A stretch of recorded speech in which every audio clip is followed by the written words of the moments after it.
오늘 주보에 두 가지를 드렸는데, 하나는 부활절 감사헌금 봉투를 드렸습니다. 절기 헌금을 준비해서 봉투에 넣어서 드리면 되겠고요. 또 하나는 고난주간 기도 책자라는 걸 넣어드렸습니다. 기아대 책에서 샘플을 보내왔는데 제가 주문해서 여러분들에게 다 나눠드렸습니다. 거기 보시면은 오늘부터 오늘이 1일차로 되어 있습니다.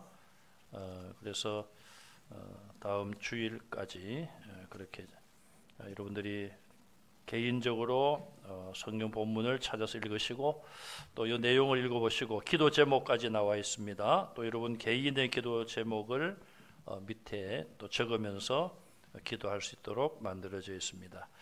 오늘은 여러분들이 가정에 가셔서 1일차를 큐티 하시고 또 개인 기도 제목을 가지고 적고 기도하시고요. 내일부터 2일차죠. 우리 고난주간 특별 새벽 기도회인데 2일차부터 7일차까지 그리고 마지막 8일차는 부활주일이 되겠습니다. 여러분들이 개인적으로 또 고난주간 특별 새벽 기도회 6일 동안은 이걸 중심으로 제가 이 본문 가지고 말씀을 준비해서 함께 묵상하고 또 기도하도록 하겠습니다. 여러분들 내용을 보시면 아시겠습니다만은 이 기도 고난주간 기도 이 책자 내용을 보면은 우리 자신보다는 고난당하는 이웃과 또 전쟁 중에 있는 세계 나라들 또 북한 또 기후 문제라든지 전 세계에 있는 교회들을 위해서 기도하도록 되어 있습니다. 이 공적인 기도 제목을 함께 여러분들이 기도하시고 또 여러분 개인 기도 제목을 가지고 기도하셔서 또 많은 응답 있는 한 주간 되시기를 바라고요. 1년에 2번 우리가 특별 새벽 기도를 가지는데 이제 추위는 다 물러갔습니다. 제가 보니까 꽃샘 추위도 갔습니다. 날씨가 그렇게 안 추우니까 새벽에 가능하면 많이 나오셔서 기도하시고 또 어려우신 분들은 가정에서 새벽이나 저녁에 시간을 정해 놓으시고 이 책자를 가지고 또 이용하셔서 기도하시기를 바라겠습니다. 오늘은 우리가 종려주일로 지킵니다. 오늘 일부 예배 오신 어떤 분이 종려주일이 뭡니까? 그렇게 이제 묻는 말씀을 제가 들었는데요. 예수님이 십자가를 지시고 우리의 죄를 대속하기 위하여 마지막으로 예루살렘 성을 들어가실 때에 많은 무리들이 요한복음 12장 13절에 보면은 종려나무 가지를 꺾어서 손에 들고 혹은 길에 깔고 호산나 찬송하리로다.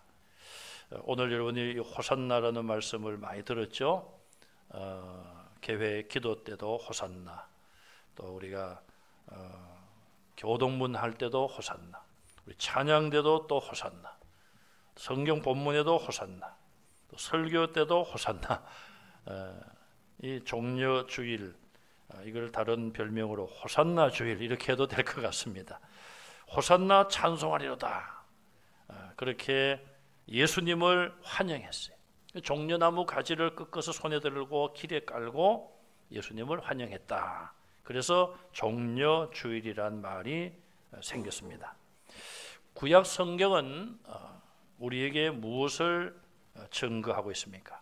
아담과 하와가 하나님의 피조물로 창조되었지만 하나님의 말씀을 거역하고 범죄하여 인간에게 죽음이 왔습니다. 하나님은 죽게 된 그 인간 죄인을 사랑하셔서 영원한 죽음의 길에 내버려 두는 것이 아니라 죽음 이후에 다시 부활시켜서 하나님 나라에 들어가게 하시기 위하여 메시아를 보내시고 그 메시아가 죄인을 구원하겠다. 이런 약속을 구약 성경에 주셨어요. 그래서 구약, 옛날 약속이에요. 그래서 구약의 선지자들은 구약 성경 전반적으로 걸쳐서 장차 메시아가 이 땅에 온다. 그런데 그 이 땅에 올 메시아는 고난을 받을 메시아다. 그렇게 예언하고 있습니다. 이 땅에 인간을 구원할 그런 메시아가 오는데 높은 자리에 올라가고 사람들에게 대접을 받고 왕 위의 왕으로 군림하는 그런 메시아가 아니라 가장 낮은 자리에 와서 모든 고난을 받을 고난받는 종으로 온다. 그것이 선지자들의 공통적인 예언입니다. 예수님이 구약에 예언된 메시아로 오셨다는 증거는 성경 여러 곳에 나타나 있습니다. 천사가 마리아의 약혼남인 요셉에게 꿈에 나타났습니다. 마태복음 1장 21절에 보면 네 약혼녀가 임신을 했는데 성령으로 잉태된 것이다. 그러니 그를 데려오기를 두려워하지 말라. 데려온다는 말은 이제 약혼 기간이 끝나고 정식적으로 결혼 생활을 시작하는 것을 말합니다. 약혼 상태에 있었던 요셉은 어느 날 약혼녀와 데이트를 하는데 약혼녀의 아랫배가 이상하게 보였습니다. 처녀인데 배가 불러 보인 거예요. 그래서 임신한 것을 눈치챘죠. 요셉은 선한 사람이었습니다. 까다로운 사람 같으면은 문제를 제기하고 그에 대한 책임을 물어 형벌을 내리게 할 텐데 조용히 끊고자 했어요. 그때 천사가 꿈에 나타나서 성령으로 잉태된 것이라고 이야기해 준 거예요. 자, 그러면서 이 천사는 요셉에게 그렇게 말합니다. 아들을 낳으리니 이름을 예수라 하라. 이는 자기 백성을 그들의 죄에서 구원할 자이심이라. 성령으로 잉태되어 오시는 그 예수님은 자기 백성들의 죄를 구원할 자라는 거예요. 구원할 자. 누가복음 1장 31절 이하에 보면은 천사 가브리엘이 이제는 마리아에게 나타납니다. 요셉보다 마리아에게 먼저 나타났죠. 천사가 마리아에게 나타나서 뭐라고 말합니까? 보라, 네가 잉태하여 아들을 낳으리니 그 이름을 예수라 하라. 그가 큰 자가 되고 지극히 높으신 이의 아들이라 일컬어질 것이요. 하나님의 아들이란 말이죠. 하나님의 아들이 오신다는 거예요. 다윗의 왕위를 그가 받게 되고 영원한 왕이 되며 그 나라는 무궁하리라. 여기에서는 장차 태어날 아기가 예수님이 고난을 받는다는 말씀은 없지만은 그러나 죄인을 구원하게 되고 그 나라는 무궁하리라 그렇게 말씀했어요. 그리고 누가복음 2장 34절 이하에 보면은 나이 많은 시몬이라는 사람이 나옵니다. 그가 하나님으로부터 계시를 받습니다. 너는 그리스도 메시아를 보게 되리라. 메시아를 네가 보고 그때까지 살아 있어야 되리라. 이 시몬은 그 메시아를 얼마나 기다렸겠습니까? 하나님, 내가 나이도 많고 이제는 하나님께 가고 싶습니다. 빨리 메시아를 만나게 해 주십시오. 어느 날 성전에 아기 예수님이 부모의 품에 안겨 올라왔을 때에 시몬이 그 아기를 보고 메시아인 줄로 깨닫고 하나님을 찬송합니다. 얼마나 기뻤겠습니까? 이제는 세상의 모든 짐을 내려놓고 이제는 내가 이 세상을 떠나 하나님께 간다는 그런 기쁨이었을 것입니다. 그러면서 이 시몬이 아기의 어머니인 마리아에게 이야기를 했습니다. 이 아기가 이스라엘의 많은 사람을 패하게 하거나 흥하게 할 것이다. 이 말은 예수님을 메시아로 믿는 자는 흥한다, 구원받는다는 의미고 믿지 않고 배척하는 자는 패한다, 멸망받는다는 예언입니다. 그리고 이 아기는 비방을 받는 표적이 되기 위하여 세움을 받으리라. 존경과 높임을 받는 그런 세움이 아니라 비방을 받기 위하여 세움을 받는다. 십자가에 달려서 세워질 것을 예고한 말씀이에요. 그러면서 칼이 네 마음을 찌르듯 하리라. 마리아에게 한 말입니다. 이 예언은 약 33년 후에 성취되었잖아요. 예수님이 십자가에서 고통 속에 돌아가시는 모습을 어머니 마리아가 보면서 그 마음이 얼마나 칼로 마음을 도려내는 듯한 그런 고통을 어머니로서 느꼈을 것입니다. 예수님은 이처럼 이 땅에 고난받기 위하여 죽음당하기 위해서 오셨음을 알 수 있어요. 또 예수님은 직접 자신의 죽음에 대하여 제자들에게 기회가 있을 때 예고하셨습니다. 먼저 마태복음 16장 21절 말씀을 여러분들이 보시면 같이 읽습니다. 이때로부터 예수 그리스도께서 자기가 예루살렘에 올라가 장로들과 대제사장들과 서기관들에게 많은 고난을 받고 죽임을 당하고 제3일에 살아나야 할 것을 제자들에게 비로소 나타내시니, 비로소 나타내셔서 처음 말씀했어요. 이 말씀을 하셨을 때 베드로는 격하게 반응을 합니다. 예수님께 항변을 합니다. 주여, 그리 마옵소서. 이 일이 결코 주님께 미치지 않을 것입니다. 왜 베드로가 그렇게 격하게 반응을 했습니까? 베드로가 배와 그물을 던지고 가족들과 자기 직업을 다 버려두고 예수님을 따라왔는데, 이제 2년 이상, 이제 3년 가까이 예수님을 따라왔는데, 예수님이 하시는 말씀이 무엇입니까? 내가 잡혀서 많은 고난을 당하고 죽임을 당하리라. 예수님이 죽는다는 말씀을 했습니까? 제3일에 살아나야 하리라. 부활도 말씀했어요. 그런데 제자들은 그 뒤에 말은 그냥 마음에 두지 않은 거예요.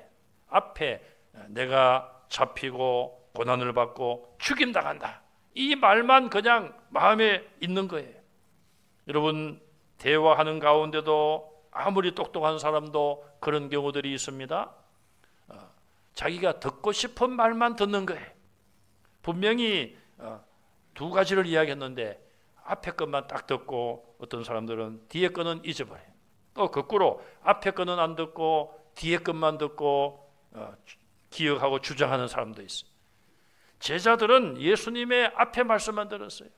내가 고난당하고 죽는다, 부활에 대한 것은 분명히 주님이 말씀하셨지만 그들은 귀를 막고 마음을 막아버린 거예요. 그러자 예수님이 그런 베드로에게 뭐라고 말씀하십니까? 사탄아, 물러가라. 내 뒤로 물러가라. 너는 나를 어떻게 하는 자라고요? 넘어지게 하는 자로다. 너는 사람의 일만 생각하고 하나님의 일은 생각하지 않는다. 사람의 일은 무엇입니까? 자기들이, 사도들이 모든 것 포기하고 예수님을 따랐으니 예수님이 이스라엘의 왕으로 올라갈 때에 높은 자리, 세상적인 출세를 하는 것, 인간의, 사람의 일이죠. 하나님의 일은 무엇입니까?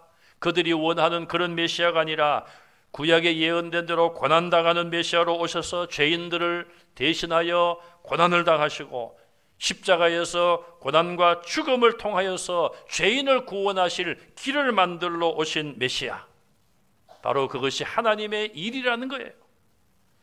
두 번째로 예수님은 제자들에게 마태복음 17장 22절 23절에 또 자신의 죽음과 부활을 말씀했습니다. 같이 읽습니다.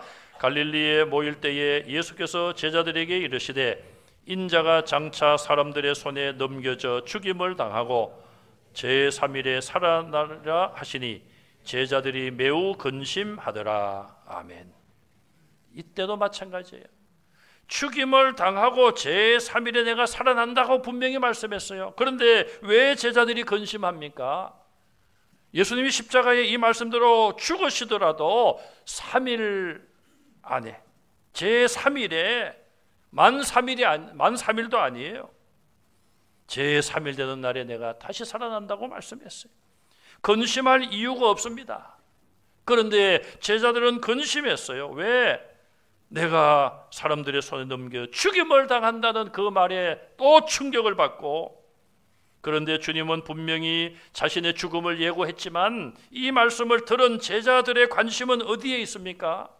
18장 1절에 가서 보시면은 제자들은 예수님에게 질문합니다. 주님, 천국에서 누가 큰 자입니까? 아니, 지금 예수님은 자기 서성은 나는 죽는다, 죽음 이후에 부활할 거다, 이걸 말씀하고 있는데 예수님, 천국에서는 누가 큽니까? 예수님이 그들에게 뭐라고 말씀하십니까? 어린아이처럼 되지 아니하면 천국에 들어가지 못하고 자기를 낮추는 자가 천국에서 큰 자니라, 이렇게 말씀을 하셨어요. 주님이 말씀을 안 하셨지만 주님의 마음속에 또 우리가 생각할 때 주님은 어떤 마음을 가지겠습니까? 나는 지금 너희들의 죄를 대신하여 죽고 너희들을 천국으로 인도하기 위하여 십자가의 죽음을 예고하고 있는데 고작 너희는 천국에서 누가 큰 자인가 거기에 관심이 있느냐? 또 이 말씀 우리가 좀 더 우리가 적용을 해보면은 천국에서 큰 자에 대한 관심을 가지기 전에 천국에 들어갈 수 있느냐 그거부터 너희가 생각을 하라는 것 아니겠습니까? 누가 그런 얘기를 하죠. 우리 말에 떡 줄 사람은 생각도 안 하는데 김치국부터 마신다고. 천국에서 누가 큰가 그거는 일단 천국에 들어간 이후에 생각해 볼 문제가 아니겠습니까? 이렇게 만약에 이야기해놓고 천국에도 못 들어가면은 얼마나 낭패가 되겠습니까? 주님은 구원의 길을 만들기 위하여 십자가의 죽음을 두 번째 예고하셨지만 제자들의 관심은 겸손한 마음으로 나 같은 죄인이 천국 들어갈 수 있을까? 그런 마음이 아니라 천국 들어가는 건 따놓은 당상이고 거기에서 내가 어떻게 하면 큰 자리에 올라갈 수 있을까? 거기에 대해서만 관심을 가지고 그 예수님께 질문한 거예요. 자신의 죽음을 예고한 예수님께 질문한 거예요. 세 번째 주님께서 예고한 말씀 오늘 본문 앞에 20장 17절에서 19절에 나와 있습니다. 같이 한번 더 읽습니다. 예수께서 예루살렘으로 올라가시려고 하실 때에 12 제자를 따로 데리시고 길에서 이르시되 보라 우리가 예루살렘으로 올라가노니 인자가 대제사장들과 서기관들에게 넘겨짐에 그들이 죽이기로 결의하고 이방인들에게 넘겨주어 그를 조롱하며 채찍질하며 십자가에 못 박게 할 것이나 제3일에 살아나리라. 아멘. 예수님이 이제는 마지막 세 번째 말씀하고 좀 더 구체적으로 말씀했어요. 누구에게 넘겨지고 그들이 죽이기로 결의를 하고 이방인들에게 넘겨준다. 이방인이 누굽니까? 로마 군인들이죠. 로마 군인에 의해서 조롱을 당하고 채찍질을 당하고 십자가에 못 박아 죽게 될 것이다. 그러나 또 말씀했어요. 제3일에 살아나리라. 이 말씀을 들은 제자들의 반응은 어떠했습니까? 갈수록 태산이라고 이번에는 세베대의 아내가 자기 두 아들 야고보와 요한을 예수님께 데리고 와서 예수님 주의 나라에서 내 한 아들은 주님의 우편에 앉혀주시고 다른 아들은 주님의 좌편에 앉혀주십시오. 여러분 얼마나 기가 막힌 이야기입니까? 예수님은 지금 내가 이제 죽는다 그 말씀을 하고 계시는데 내 두 아들을 하나는 우편에 좌편에 우리나라로 말하면 좌의정 우의정에 앉혀주십시오. 예수님이 말씀하십니다. 너희가 내가 마시려는 잔을 마실 수 있느냐? 주님이 마시려는 잔은 고난의 잔이요 십자가의 잔이요 죽음의 잔 아닙니까? 그러나 그것을 모르는 그 제자들은 예 마실 수 있습니다. 그 당시에는 마실 수가 없는 것이죠. 나중에 복음을 전하다가 많은 사도들이 주님이 마신 그 죽음의 잔, 고난의 잔을 마신 것은 사실이에요. 그러나 그 당시는 아니잖아요. 아직.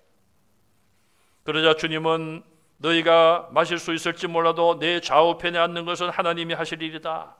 인자가 온 것은 섬김을 받으려 함이 아니라 도리어 섬기기 위해서 왔다. 나는 섬김 받으러 온 것이 아니라 섬기려고 왔다. 그리고 내 목숨을 많은 사람의 대속물로 주려고 왔다. 내가 그 목적을 위하여 이제 조금 지나면은 이제 며칠이 지나면은 나는 십자가에 죽는다는 말씀을 주님은 분명히 하신 거예요. 예수님은 이 땅에 오신 목적을 분명히 아셨고 제자들에게 그것을 분명히 말씀을 하셨습니다. 여러분 한 가정에 아기가 태어납니다. 그 아기는 태어날 때는 그런 생각을 못하지만 부모님들이나 가정의 어른들이 아기가 태어날 때 저 아기가 우리에게 기쁨이 되고 영광이 되면 좋겠다. 그 아이의 장래를 축복하고 위해서 기도하지 않습니까? 그런데 어느 부모가, 어느 어른이 아기가 태어나는데 이 아기는 앞으로 자라서 다른 사람을 대신하여 다른 사람의 죄를 위하여 죽을 것이다, 그렇게 생각하는 부모는 아무도 없고 또 그럴 자격도 없는 것입니다. 아기가 태어나서 자라면서 이제 내가 앞으로 이런 사람이 되리라, 그런 어떤 목표를 정할 수 있습니다. 목표를 정할 때도 내가 다른 사람의 죄를 대신하여 죽으리라, 그런 목표를 정하고 살아가는 사람이 누가 있습니까? 아무도 없습니다. 물론 우리 사회는 또 세계 속에 의인들이라고 불리는 사람들이 있습니다. 어떤 갑작스러운 사건과 사고 속에서 자기 생명을 던지면서 다른 사람을 구해주는 그런 사람이 있습니다. 그러나 처음부터 내가 죄인을 대신하여 죽으러 왔다, 그렇게 인생의 목표를 정한 사람은 아무도 없습니다. 그러나 예수님은 구약의 예언대로 예언을 이루기 위하여 이 땅에 성령으로 잉태되어 원죄도 없으시고 예수님이 지은 죄도 없으시고 하늘 보자 그 영광을 떠나 인간의 몸으로 오신 주님은 죄인을 구원하기 위한 십자가의 길을 묵묵하게 걸어가셨어요. 이제는 며칠 남지 않은 십자가의 죽음을 이제 당하기 위하여 예루살렘으로 들어가시는 겁니다. 제자들과 함께 예루살렘 앞에 거의 다 왔습니다. 제자 둘을 맞은편 마을에 보내시면서 너희가 마을에 가면은 나귀 새끼가 있을 테니 그 나귀 새끼를 끌고 오라. 누가 주인이 묻거든 주가 쓰시겠다고 하라. 제자들이 주님의 말씀대로 하여 나귀를 끌고 왔습니다. 예수님은 그 나귀의 등에 타시고 이제 예루살렘 성으로 들어가십니다. 이스라엘이나 여러 나라들은 전쟁에서 승리한 장군이 개선할 때에 나팔을 불며 승리를 축하하며 많은 국민들이 나와서 환호를 하며 그들을 환영하지 않습니까? 그런데 예수님은 그들과 비교할 수 없는 만왕의 왕이시고 창조주 하나님이시며 우리 생명을 만드시고 주관하시는 그런 하나님의 아들 성자 하나님이신데 왕이나 승리한 장군이 타는 백마나 주마가 아니라 보잘것없는 나귀의 새끼를 타고 예루살렘으로 들어오십니다. 왜 나귀 새끼를 타셨을까? 그 일까지도 구약의 예언을 이루기 위해서입니다. 본문 5절에 보시면 스가랴 9장 9절을 인용했는데 내 왕이 내게 임하나니 그는 겸손하여 나귀 곧 멍에 매는 짐승의 새끼를 탔도다. 겸손하시기 때문에 나귀의 새끼를 탔다고 말씀하고 있어요. 마태복음 11장 29절 말씀을 우리가 한번 보시겠습니다. 읽습니다. 나는 마음이 온유하고 겸손하니 나의 멍에를 메고 내게 배우라. 그리하면 너의 마음이 쉼을 얻으리라. 아멘. 여기 보니까 겸손도 나오고 멍에도 나오잖아요. 스가랴 9장 9절 말씀, 오늘 본문 5절에 인용된 그 말씀 속에도 겸손이 나오고 멍에가 나와요. 예수님은 마음이 온유하시고 겸손하십니다. 가장 겸손하시기 때문에 하늘 보자 높은 그 자리를 내려놓으시고 이 낮고 천한 이 땅에 오셨고 말 구유에 귀한 몸이 누워서 그렇게 태어나지 않았습니까? 가장 겸손하신 주님을 우리는 우리의 구주로 믿고 있는 것이죠. 자, 그렇게 새끼 나귀를 타고 입성하시는 예수님을 이스라엘 사람들은 어떻게 영접합니까? 8절에 보니까 그들이 겉옷을 길에 펴고 나뭇가지를 베서 길에 폈습니다. 예수님 앞으로 나가는 그 길을 자기들의 겉옷과 종려나무 가지로 편 거예요. 엘리사 선지자가 예후에게 기름을 부어 이스라엘의 왕으로 삼았을 때에 열왕기하 9장 13절 말씀을 우리가 같이 한번 읽어보겠습니다. 무리가 각각 자기의 옷을 급히 가져다가 섬돌 위 곧 예후의 밑에 깔고 나팔을 불며 이르되 예후는 왕이라 하니라. 아멘.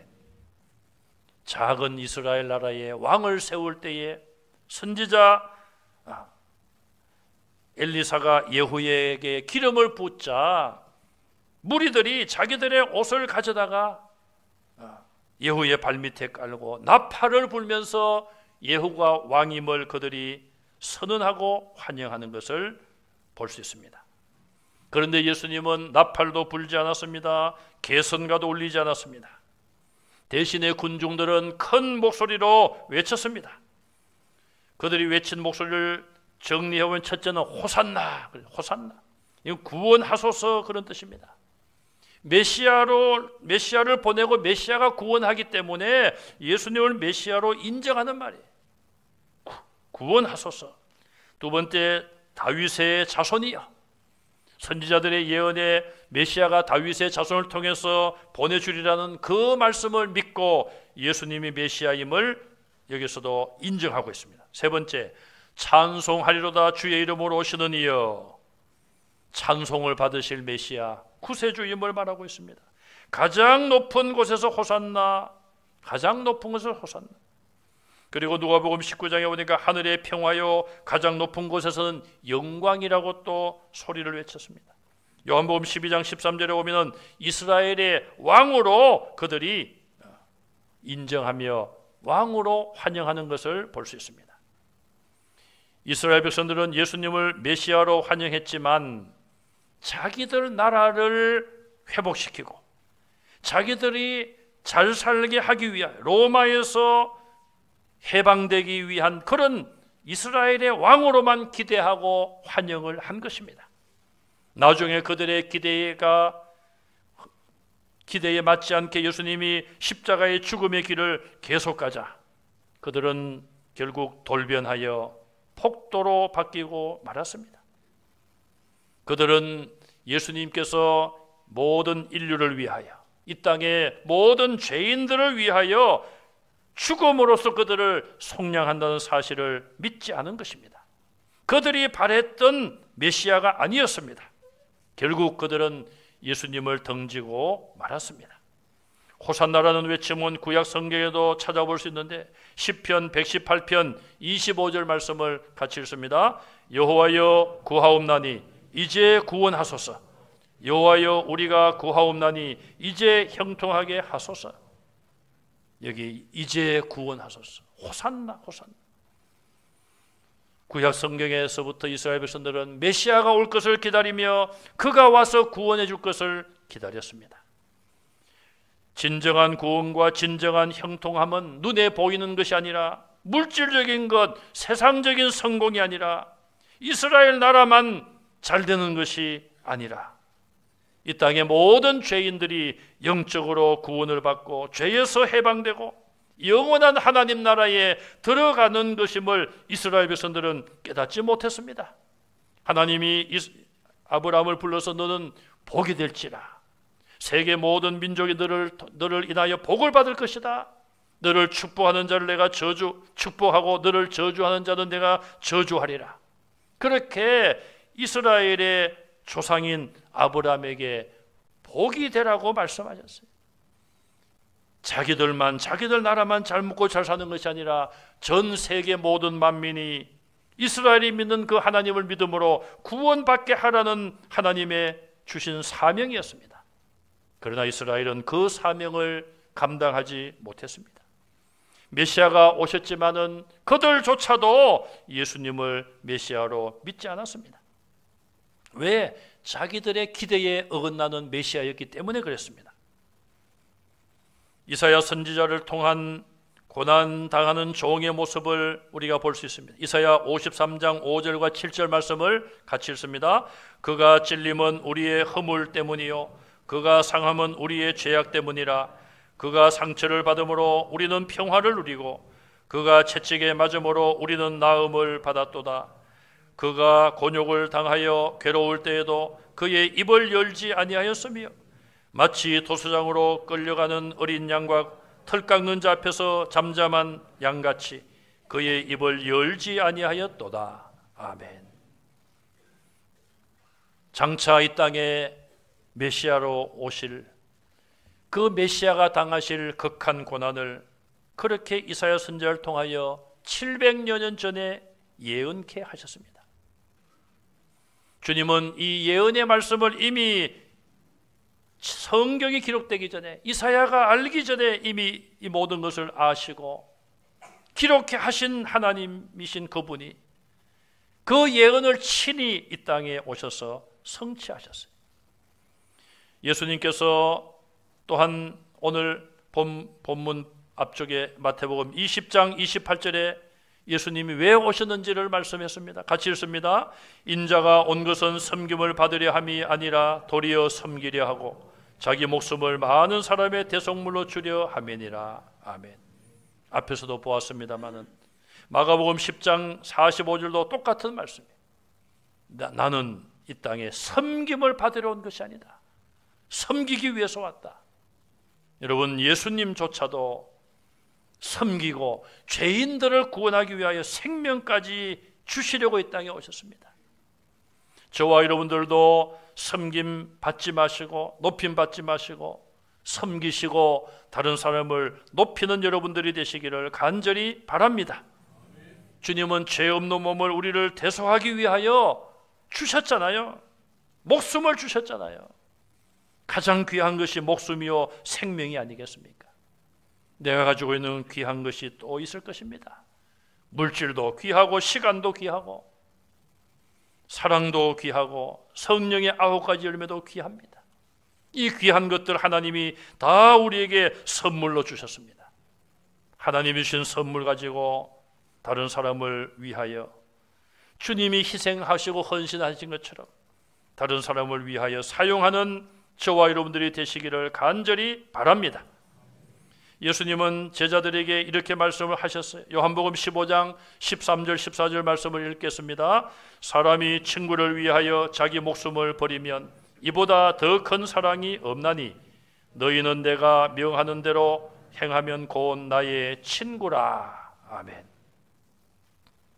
사람이 친구를 위하여 자기 목숨을 버리면 이보다 더 큰 사랑이 없다. 가장 큰 사랑 아니겠습니까, 여러분? 정말 이런 친구가 있으면 얼마나 좋겠습니까? 나를 대신하여 죽어줄 수 있는 친구. 예? 그런데 예수님은 내가 명하는 대로 행하라. 내 말대로 행하면 내 친구다.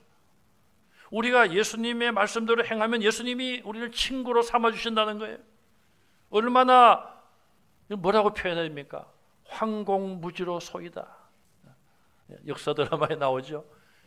예수님이 나 같은 죄인을 친구로 삼아주신다는데 이거 황공무지로 소이다 아닙니까? 그런데 거기서 더 나아가서 친구를 위하여 목숨을 버리면 그보다 더 큰 사랑이 없다. 예수님이 그렇게 말씀만 하신 것이 아니라 친히 예수님이 우리를 위하여 주님을 따라가는 제자들을 위하여 자기 목숨을 버려주심으로 가장 큰 사랑을 실천해 보여주셨습니다. 그것이 십자가의 길이요 십자가에서 죽임당한 예수님의 죽음인 것을 믿으시기 바랍니다. 복음송에 그런 찬송이 있지 않습니까? 이 세상의 친구들 나를 버려도 예수님은 내 친구, 날 버리지 않네. 예수님의 말씀을 따라가고 주님의 제자가 되면 주님은 우리를 친구로 인정해 주시고 주님은 친구를 위하여 목숨을 버리신 그 십자가의 대속이 주님을 따르는 자들의 죄를 용서하고 구원의 길로 인도하심을 믿습니다. 예수님은 구약의 그 모든 예언을 이루기 위해서 이 땅에 오셨고 처음부터 마지막까지 오직 십자가만을 향하여 그 길을 묵묵히 가셨습니다.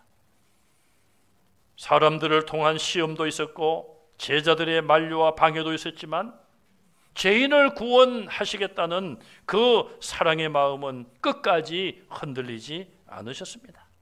끝까지 겸손히 희생의 길을 걸어가심으로 우리의 죄를 속량해 주셨습니다. 오늘 나는 무엇을 바라보고 걸어가고 있습니까? 오늘 나의 인생의 목표는 무엇입니까? 누구든지 나를 따라오려거든 자기를 부인하고 자기 십자가를 지고 나를 따를지니라. 사도 바울은 빌립보 3장 14절에 표대를 향하여 하나 위에서 부르신 부름의 상을 위하여 나는 달려가노라. 하나님이 우리를 부르신 부르심의 상은 무엇입니까? 그것을 목표로 정하고 우리의 남은 생에 주님이 십자가를 향하여 나아가신 듯이 우리가 그 목표를 향하여 힘차게 끝까지 달려가는 십자가 군병들 다 되시기를 주님의 이름으로 축원합니다. 아멘. 기도하겠습니다. 하나님 은혜를 감사합니다. 주님이 묵묵히 걸어가신 십자가의 길, 고난의 길, 우리도 우리에게 주신 십자가 지고 끝까지 걸어가게 하여 주시옵소서. 내일부터 한 주간 고난 주간 특별 새벽 기도회를 가집니다. 교회에 모였으나 또 가정에서나 우리 형편에 따라 한 마음으로 기도하게 하시고, 이 고난 주간 특별 새벽 기도를 통하여 우리가 주님 앞에 죄인임을 다시 깨닫고 회개의 역사가 일어나게 하옵소서. 그리하여 부활주일날 부활의 기쁨에 참여하게 하시고 성찬에 참여할 때에 다시 구원의 감격이 넘치게 하여 주시옵소서. 예수님 이름으로 간절히 기도하옵나이다. 아멘.